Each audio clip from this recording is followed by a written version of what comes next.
কত সে দিতে চায়, কত সে দিতে চায়। জ্ঞানদাস মহাশয় কত কর্তা তিনি বলছেন, সেই পদ সেবা করবার, সেই চরণ সেবা করবার যেন আমায় শিবত সে দিতে চায়। তাই সখীরে আমার বধূর সেই রসের কথা আমি তোদের কাছে যতই বলি না কেন এক বিন্দু বলে শেষ করতে পারি না। আমি এক বদলে কতই বা বলবো। দেবাদিদেব মহাদেব তিনি পঞ্চমুখে বলে শেষ করতে পারলেন না, তোমরা চতুর্মুখে বলে শেষ করতে পারলো না। আর আমি এক বদলে কতই বা বলবো। তাই সখীরে আমার বধূ কি জানিস, তবে তোরা মনে দিয়েছ, তোরা যখন শুনতে চাইছিস তবে আর বিলম্ব করবো না, আর বেশি সময়ও নেই।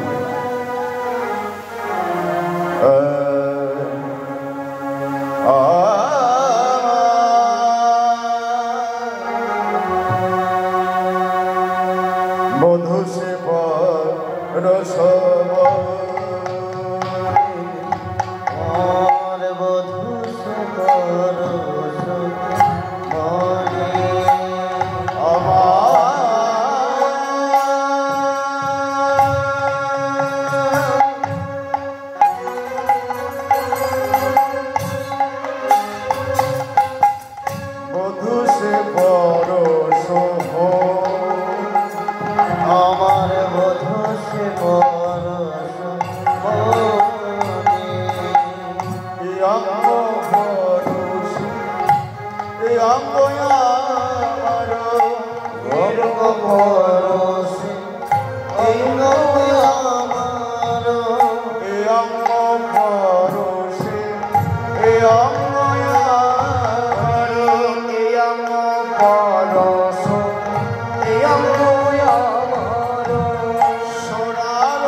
পরশমণি দেখেছেন?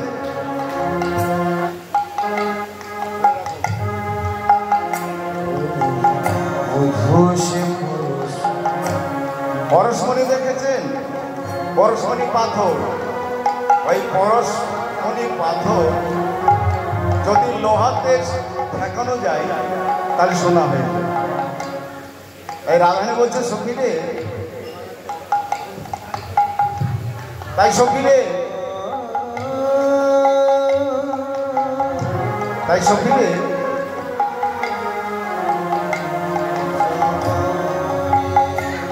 আমার বধূ পরশমণি, এই প্রাকৃত জগতের পরশমণির যদি লোহাতে ঠেকানো যায় তবে সোনা হয়ে যায়, কিন্তু বলতেছে তামা পিতল কাঁসা এদের কি সোনা করতে পারে? পারবে তো? তাহলে এদের সোনা করতে পারবে না। একমাত্র লোহা ছাড়া পরশমণি সোনা করতে পারে। কিন্তু আমার বধূ পরশমণি সে লোহা কাঁসা পিতল যাই হোক না কেন, উঁচু নিচু যতই মানুষই হোক না কেন, যদি একবার গোবিন্দের চরণকে স্মরণ করতে পারে আর যদি একবার চরণকে ধরতে পারে তাহলে সেই সোনা রূপে পরিণত হবে। আমার বধূ সে পরশ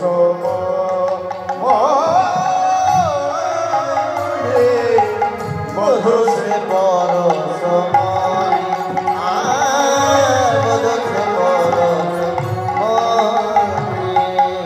কত না আদর করে না, কত না কত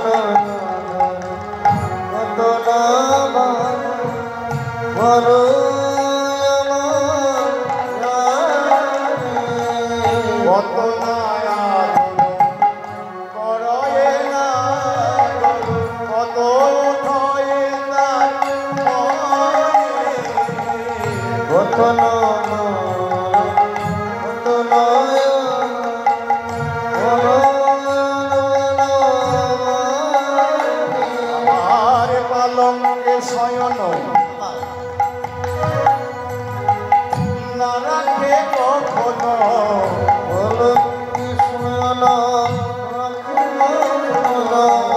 পালঙ্কে শয়ন না রাখে কখনো,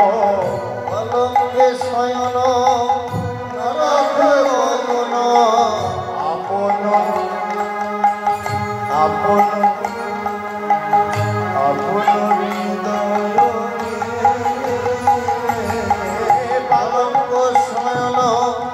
না রাখে আপন বধূ পরশমণি বধূ সে পরশমণি বধূ সে পরশমণি বধূ সে পরশমণি আমায় ছাড়া করে না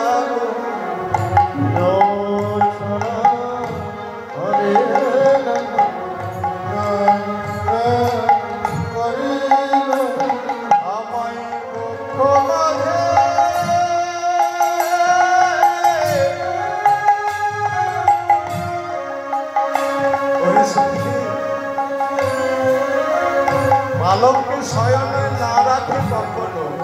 কোথায় রাখে জানিস? আমার বক্ষ মাঝে, বধূ আমার তার বক্ষ মাঝে আমাকে লুকিয়ে ধরে রাখে। বক্ষ ছাড়া করে না, বক্ষ ছাড়া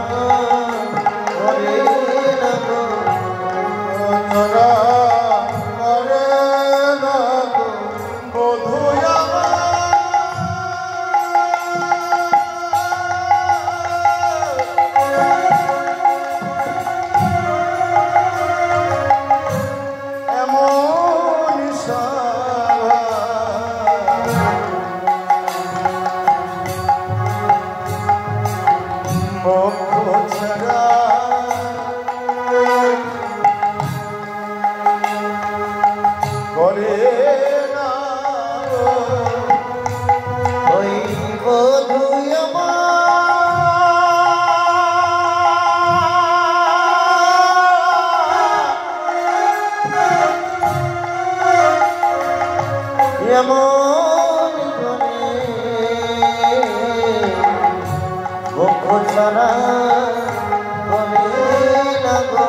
আপন হৃদয়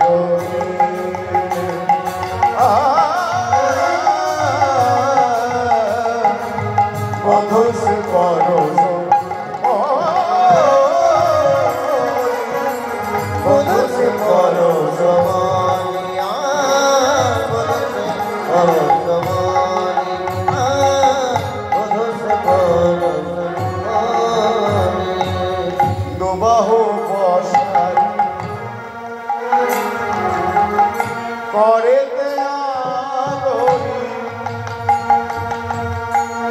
দুবাহু পাশারি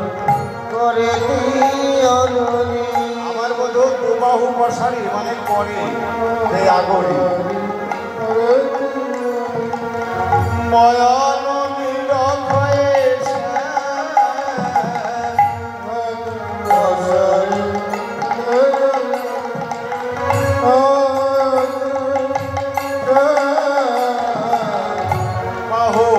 সারি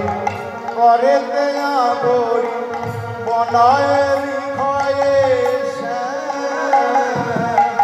দুবাহু পাশারি করে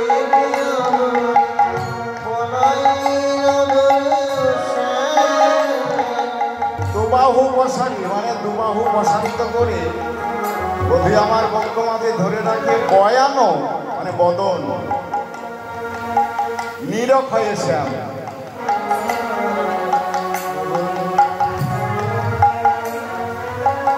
দুবাহু বসারি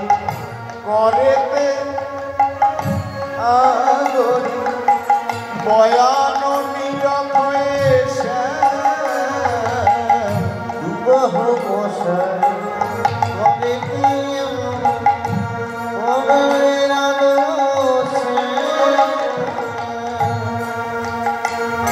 করে বদন পানে এমন ভাবে চেয়ে থাকি জানিস শ্যামলা করে বিমলা এমন ভাবে চেয়ে থাকে আমার দিকে মনে হলো যেন কোনো জন্মে আমায় কোথায় দেখে এমন ভাবে চেয়ে থাকে। তখন আমি বধূকে বলি বধূ তুমি অমন করে কি দেখছো বলো বলো বধূ। বধূ আমার এমন ভাবে চেয়ে থাকে আর শুধু নয়নের জলে ভেসে যায়। আমি তখন বললাম বধূ তুমি এমন করে কাঁদছো কেন এমন করে চাইছো কেন বলো বলো বধূ তোমার কি হয়েছে। বধূ কি করে জানিস কি বলে জানিস রাধে ওগো রাধে আমি তোমার নয়ন পানি চেয়ে বলি আমি কেন আমার নয়নের জলে ভেসে যাই জানো তোমাকে যেভাবে তোমার ওই সখীরা যেভাবে তোমায় সেবা করে যেভাবে সাজিয়ে দেয় আমারও বাসনা রাধে আমিও তোমাকে সেইভাবে তোমাকে আমি সেবা করতে চাই রাধে। তোমার চরণে ওই সখীগণ যেভাবে আত্মা করতে দেয় যাব আমিও সেইভাবে তোমাকে সেবা করতে চাই। রাধারানী বলছিস বধূ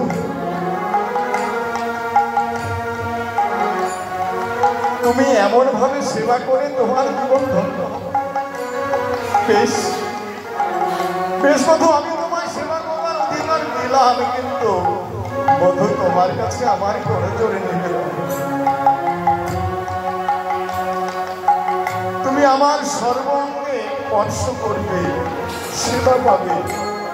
কিন্তু আমার দুটি অঙ্গে তুমি যেন কোনোদিন স্পর্শ করো না স্পর্শ করো না বধূ কেননা ওই দুটি জায়গায় স্পর্শ করলে আমি যে কলঙ্কি হয়ে যাব কলঙ্কি। তখন আমার বধূ কি করে জানিস আপনি না যাব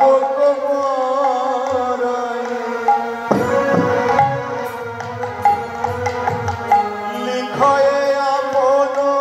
না আপন যাব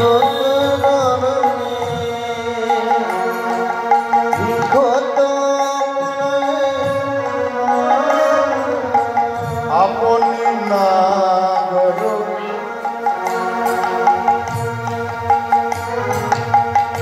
যাব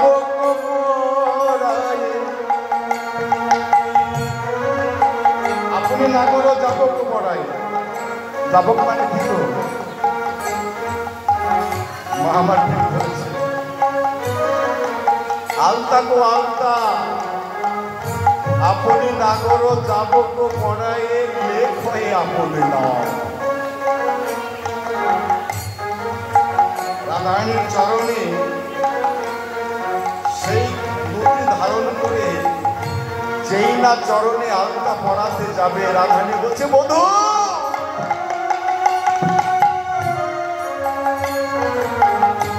বধূ আমি তো তোমায় বলেছিলাম বধূ যে আমি সর্ব অঙ্গে তোমায় আমি স্পর্শ করতে দেব কিন্তু আমি দুটি জায়গা আমি স্পর্শ করতে দেব না বধূ তুমি তো আমায় কথা দিয়েছি তাহলে বলো বধূ আমার চরণে তুমি কেন ধরছো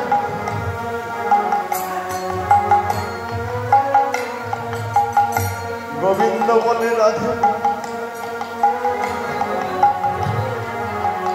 আমি এই জন্যই তোমার চরণে ধরেছি কেননা নদিয়ায় ও গৌরাঙ্গ অবতার হই আমি সকলকে কেঁদে কেঁদে তাদের চরণে ধরি আমি সকলকে তোমার নাম দিলাম তাই তো আমি তোমার চরণে আমার নাম লিখে দিচ্ছি কিন্তু রাধে আমি যদি তোমার চরণ না ধরি তাহলে আমি আলতা রচনা করবো কেমন করে যাবো পড়াবো কেমন করে মায়েরা বলুন আপনারা তো আলতা পড়েন আলতা পড়াতে গেলে নিয়ম কি আছে এখনকার মায়েরা বলতে পারবেন না তবে আগেকার মায়েরা বলতে পারবে আলতা পড়তে গেলে আসনে কিংবা কোনো পিড়িতে রাখতে হয় চরণ তারপরে আলতা পড়াতে হবে কেননা দামি সোফার পর যদি আপনি করেন সোফা নষ্ট সেই জন্য কোনো উঁচু জায়গা মানে পিড়ি কিংবা আসনের উপর চরণটি রেখে তবে আলতা পড়াতে হবে কিন্তু গোবিন্দ বলছে রাধে রাধে গো আমি যে তোমার চরণে আলতা পড়াবো কিন্তু সখীগণ তোমাকে যখন আলতা পড়ায়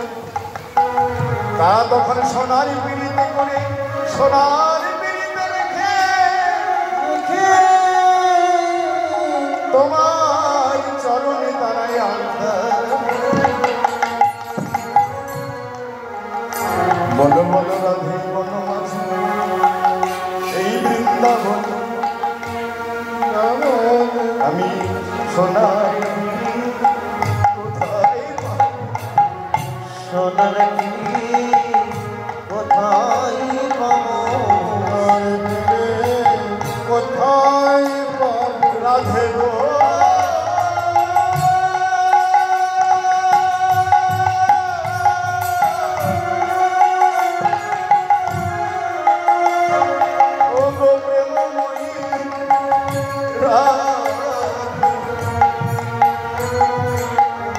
এই বনমাঝে আমি তোমার জন্য সোনার পিড়ি কোথায় পাবো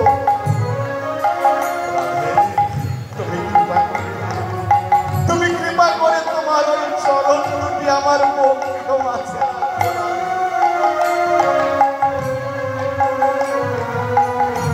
তোমার চরণ আমার বক্ষ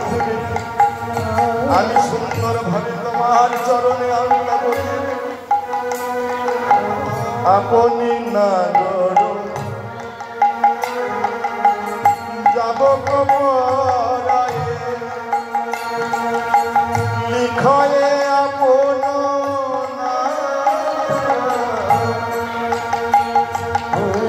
আপন জগত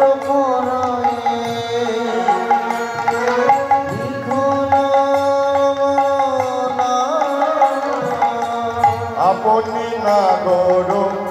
যাব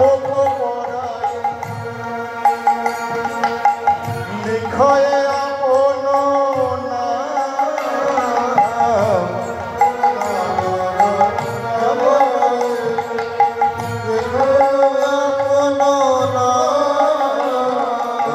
রইলাম তোমার চরণ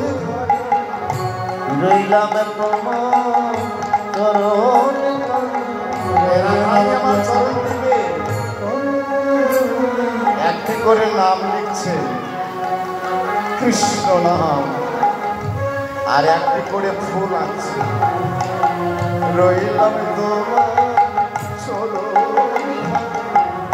রইলাম তোমার চরণে ধরে মনে হলে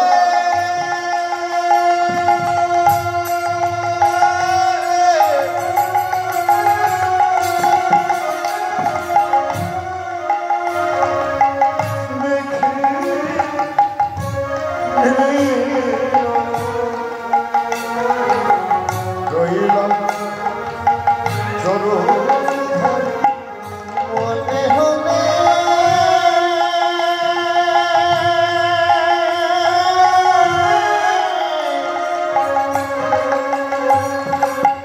রেখো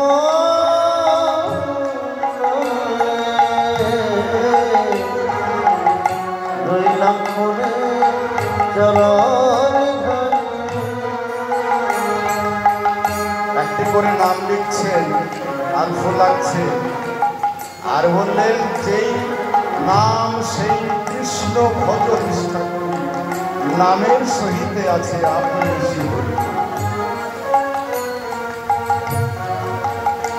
বলি রইলাম তোমার চরণ রইলাম তোমার চরণে ধরে আর শোধ হবে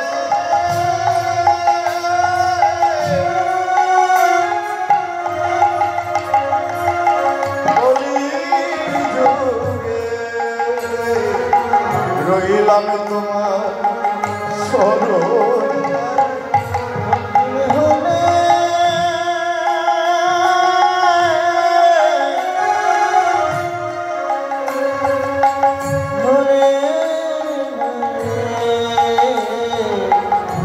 রইলাম পড়ে চরণ রাধে রইলাম তোমার চরণ ধারে আর এই ধান শুধ হবে আগত কলি যুগে তখন গৌরাঙ্গ অবতার হব তোমারই নাম লয়ে আমি নদিয়ার পথে পথে কেঁদে কেঁদে গেলাম আমি কি করবো জানো রাধে আমি আমার এই অঙ্গ ত্যাগ কালো বরণ ত্যাগ করে তোমার বরণ ধারণ আর এই তোমার নাম লয়ে নদিয়ার পথে পথে হরিগুণ গাই হরিগুণ গাইব ত্যাগী কালো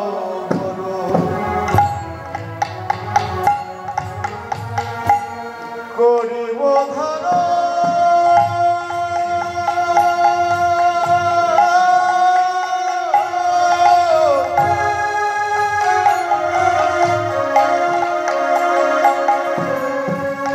তোমার অঙ্গের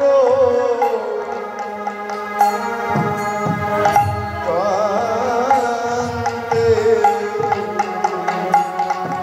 আমি ত্যাগ করো বরণ করিব ধান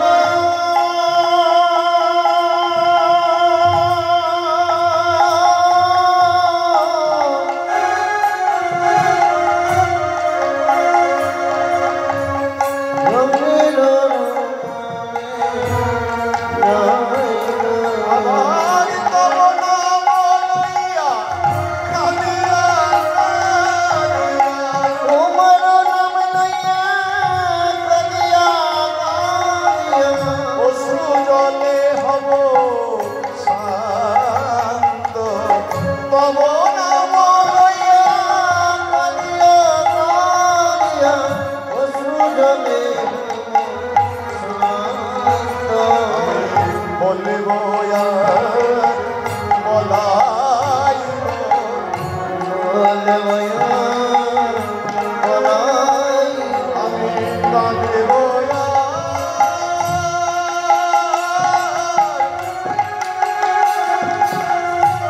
কাঁদাইব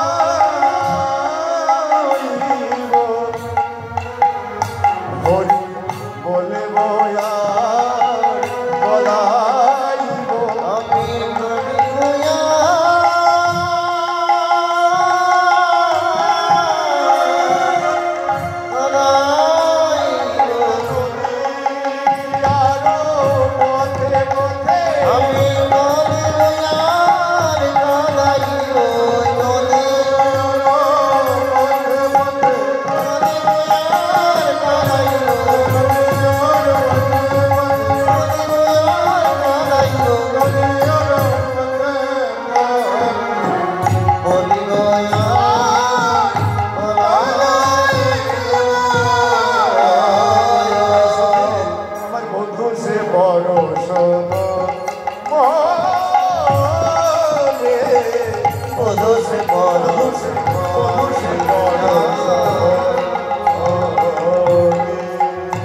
হয়েছে মা।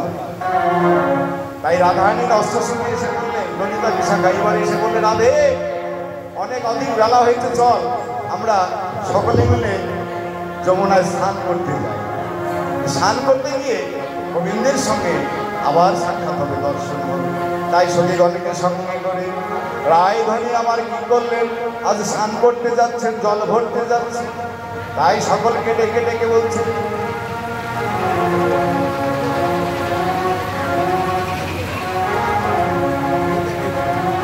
তোরা আইনা করি লয়ে গা করে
স্নান করতে গিয়ে তাদের যে স্নানের দ্রব্য সম্পত্তি সুগন্ধি তেল তৈল হবিদ লইয়া কেউ বা বসন ভূষণ নিলেন। এইবার দূরে হেরে নাগর রাজ দূরিতে আইল ধেনুর সমান রায় মুখ হেরি ঘর হইয়া দহনের ছন্দ পরে রায় বদন দর্শন করি যে গাভী দহন করছিলেন গোবিন্দ আমার, কিন্তু রায়কে দর্শন করে আর গাভী দহন হলো না। তাই দহনের ছন্দ পড়িল খসিয়া। আর রায় বদন দর্শন করছেন আর সখীরা বলছে, দেখো দেখো ভালো করে যে দেখো আজ রাধা গোবিন্দ কেমন নয়নে নয়নে মিলন হলো।